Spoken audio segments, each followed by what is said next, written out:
as we begin to wrap up on a lighter note, it's been said that those who criticize the president are rewarded. Yes. And they become either ambassador or they become one thing or the other.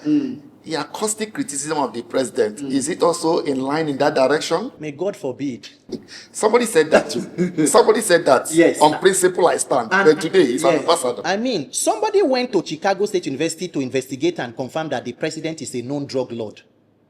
A person went there, one of the only Nigerians who has been able to achieve that feat, to go and investigate and confirm that the president is a known drug lord. And guess what? The president has appointed that person to be an ambassador.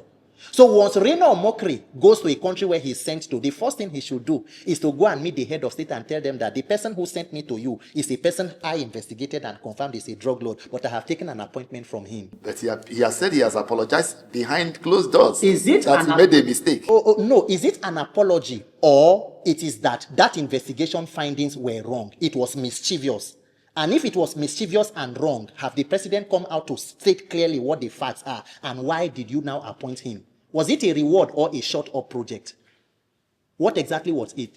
So Nigerians have good reason to be weary of almost everybody who is talking about Nigeria to be good today was at some point a freedom fighter. Imagine Adams Oshomole, the NLC president of Oshomole.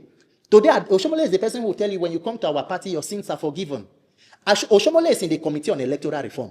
Oshomole is in the committee on appropriation that is supposed to investigate NMPC. What is going on? So for Nigerians, for me, I will continue to do what I need to do. On the mandate of a better Nigeria, I stand. And Nigeria will work in my lifetime.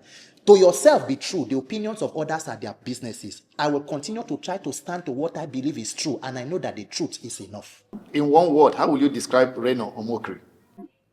In one word, I think a political fraud.